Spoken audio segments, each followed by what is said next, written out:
Thank you, Caitlin. And now I'd like to ask Dr. Torn to come on up to introduce our graduate speaker. Good morning. Good morning. Happy Mother's Day. Thank you. It's my pleasure to go ahead and introduce our graduate speaker. And our graduate speaker today will be Mr. Jared Wein. I'm not going to speak at too much length about him, but he's one of our proud alumni, both from our bachelor's program and continuing on into our master's program. And he has excelled in our master's program while being a full-time employee at Texas. So congratulations to Mr. Wein on continuing to grow, continuing to learn, and excelling in the process while maintaining a full-time position in the workforce here. So, here.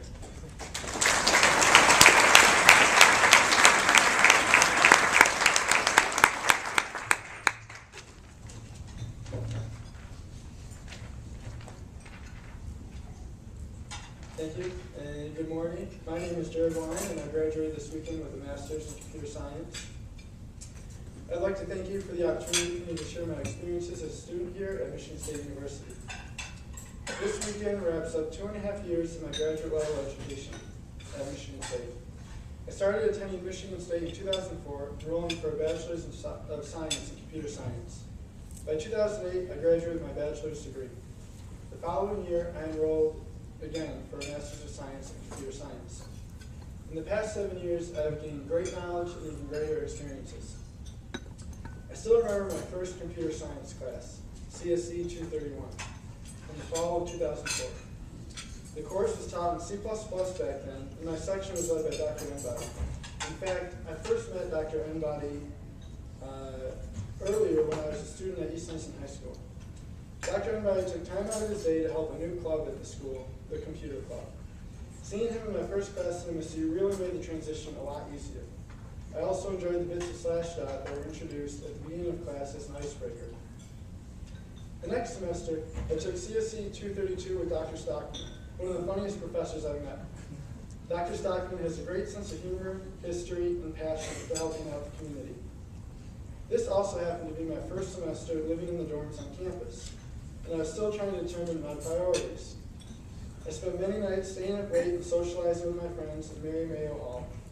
I would often attend classes only to quickly drift away due to my lack of sleep.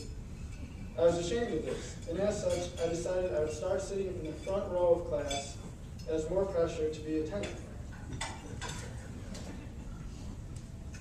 It turned out that while sitting in the front row adds more pressure, it didn't have as large of an effect as I had hoped. One day, Dr. Stockman brought to class his whistle from the Concrete Canoe Club. As I started to nod off, Dr. Stockman put his whistle to work, and from that point on, I never fell asleep in that class. A couple semesters later, I took CSE 335 with Dr. Steyerwalt. Dr. Steyerwalt's class was the first class where I worked on a large and complex software program. I looked up to Dr. Steyerwalt and often asked him for guidance. One day, he mentioned that he thought computer science ought to be a 6-year program. He felt that there was just too much to computer science to fit most of the theory in 4 years. Dr. Steyerwalt was one of the chief reasons why I decided to pursue a master's. My experience at Michigan State has done a lot to prepare me for my future, from reviewing academic papers and giving presentations to finding ways to factor in my industry work with semester projects. In my time as a graduate student, I have studied topics that range from algorithms and computer architecture to data mining and natural language processing. It comes full circle that one of my most memorable experiences as a graduate student was in Dr. Embody's computer architecture class.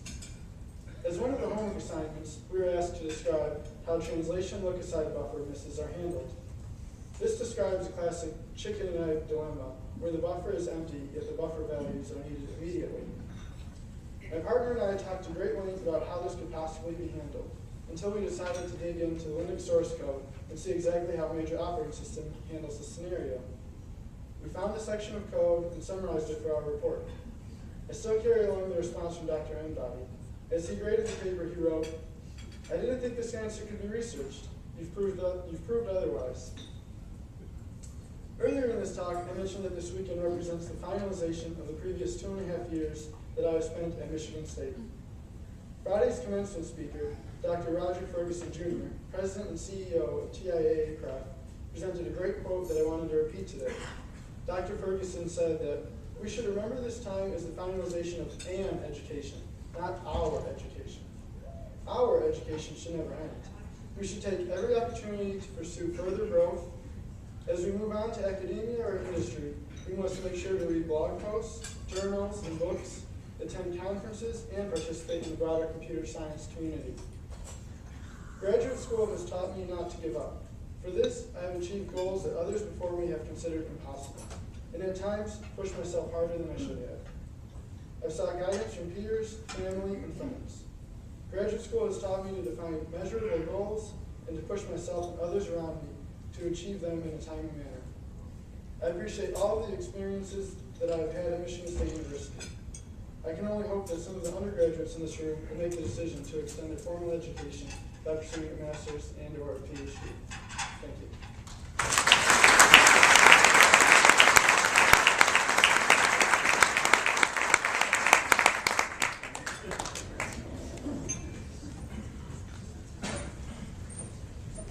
Thanks, Jared. Next,